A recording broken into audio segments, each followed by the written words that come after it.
They want a living wage. Yep. They want some health insurance. But let's hear the opposite of Robert Reich.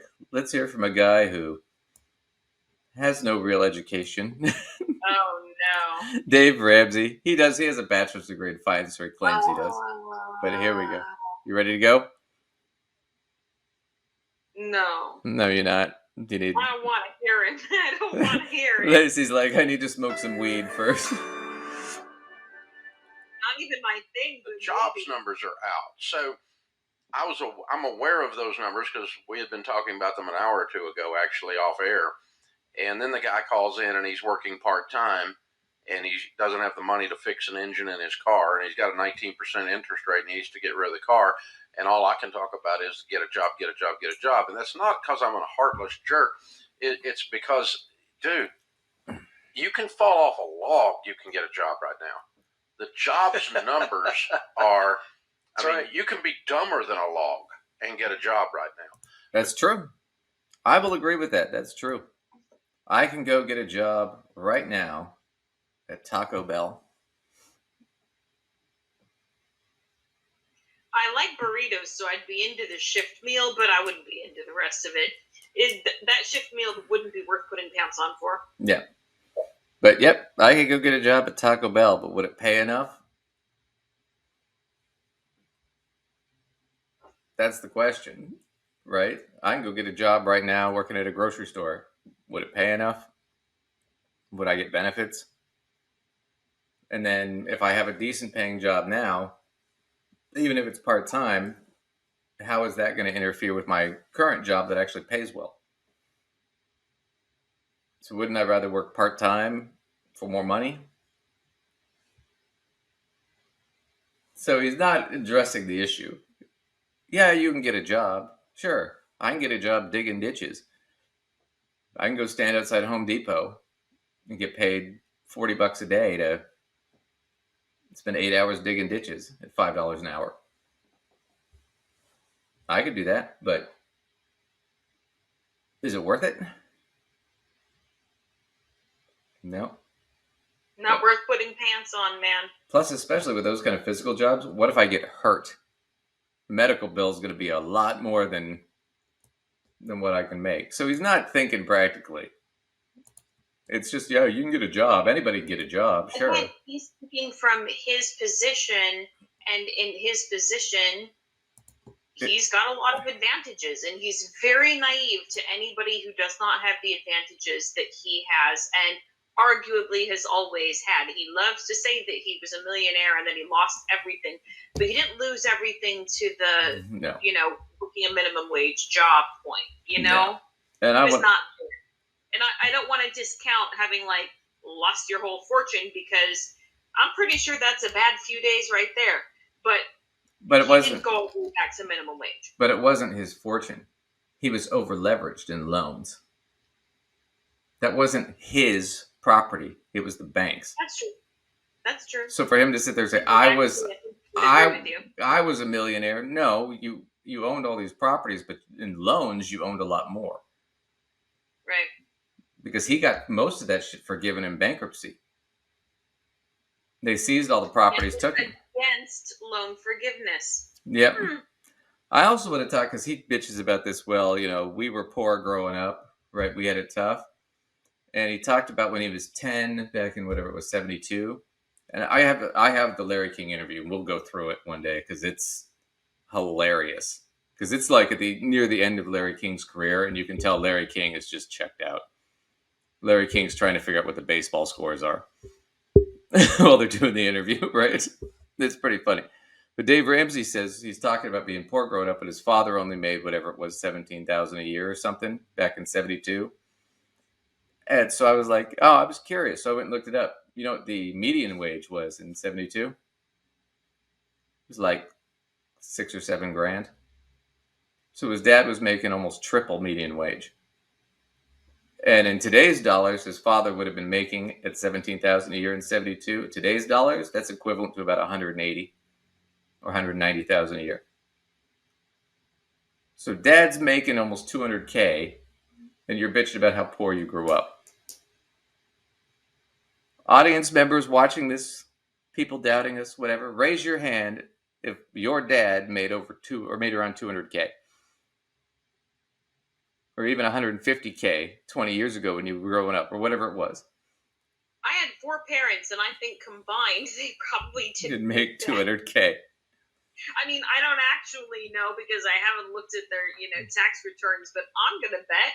At least not while they were raising me. Nope. My dad was a criminal lawyer. He wasn't making 200K. Making close, but he wasn't making that much. And I don't sit around and go, man, it was so hard. We were so poor when I was growing up. It was so tough. I'm like, no, fuck no. I never went hungry as a kid. I never had to worry about whether or not we had a home. When I went to college, I didn't really have to worry about, hey, if I need money, can I call mom and dad? Never was a fucking worry for me. So no, I'm not going to sit here and say, yeah, I pulled myself up from the bootstraps and never got any help. Got a lot of fucking help. Which makes me different than all these other financial dipshits telling you how hard it was for them. Because it wasn't. A lot of them had it easier than I did, and I had it pretty fucking easy. So let's not gild the lily too much here. All right. Let's watch some more of this. Because the jobs numbers are, it's bizarre what's happening out there in the economy. Record numbers. So the June Labor Department report came out Monday, and we've got 10 million plus jobs open, available right now in the United States. And you compare that to 8.7 million people that are still unemployed, many choosing to be unemployed. They're still getting the federal unemployment benefits that are set to expire on Labor Day. No, they're not getting them. They are already expired for most of these people. For that 8.6 million, they are not getting unemployment benefits because 7 million of them left the workforce over a year or two ago. So they're not getting shit. They might be getting food stamps or something like that, but they're not getting anything else. Right? So that's a whole fucking lie. These people are not getting a ton of benefits. So I just want to put a flag in that. I don't know. You look like you're falling asleep there. You did I lose you? Yeah, I just got nothing on that one. Yeah, Sorry. you're just like, yeah. Lacey's like, can't we just fucking skip through this video, Duncan? Yeah, I mean, I just can't even handle hearing him say this anymore. To be honest with you, I'm like, oh god, again. Well, let's give him another minute. Ironically enough. Wait a minute. So, yeah. Wait a minute. The unemployment ends on Labor Day. Yeah. So maybe it's time to start planning to labor. Yeah. Sometime before then. Yeah. And the opportunities are endless, Dave. 10 million plus jobs. Now, here's some good news in this job report, because you hear a lot of doom and gloom. So the Ramsey Show is going to give you skip through some of this shit. Really jumpstart your life. It's better than $800 a month, $10,000 a year, which is what he was making. So that was my point. Is there's 8.7 million people unemployed. There's 10 million jobs. It sounds like we don't have any unemployment. It just sounds like we have people not working. That's exactly what it is. There's a difference. And what a great time to go get hired right now. My goodness. Employers will throw jobs at you, to your point earlier. Yeah.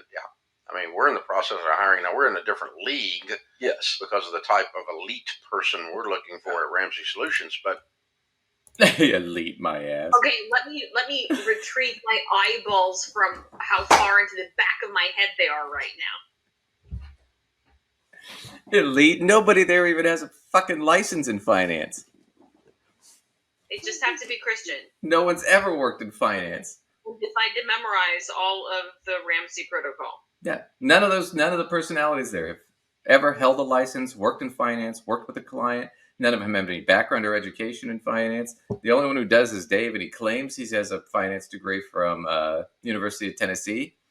But if that's the case, it's in corporate finance. It's not in personal finance. So he's not qualified to be talking about any of this shit anyway. So, I mean, on top of the fact, what's the big theme? Well, look, all these jobs, people just don't want to work. They just need to have a willingness to work. Why aren't these lazy people willing to work?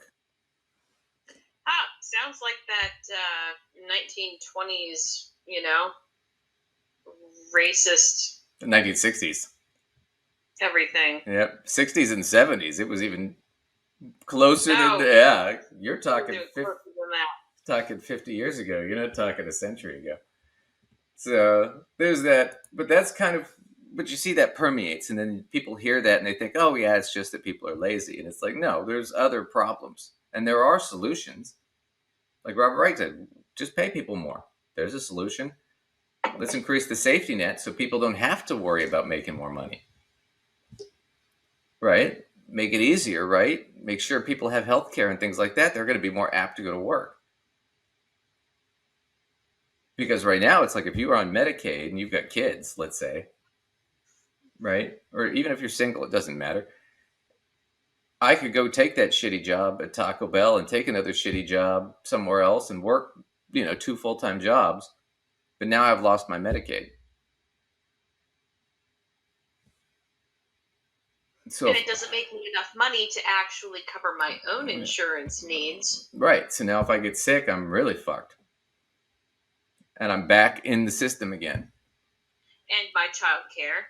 So I can take these 2 shitty jobs, never see my kids, and all I can do is pay for child care and the insurance that is not going to cover as much as what my previous insurance did. Right. And then when one of my unsupervised kids eventually gets sick or breaks a leg or something like that, now I have to pay that all out of pocket. So now I owe the hospital $25,000 that I can't pay. And I'm never going to pay off because at the interest rate, I'm just going to be able to afford the interest, and that's it. Right. So now I'm really fucked. When if I'd have just not taken those jobs, right, and the kid got injured, Medicaid could have picked all that up. And we'd be in a much better position because we wouldn't have that extra debt. He's not thinking about this financially. He's thinking about it from his own bigoted backwards point of view, which is if you're poor, it's because you're lazy. It's got to be that. It cannot be anything else. There cannot be any answer other than that.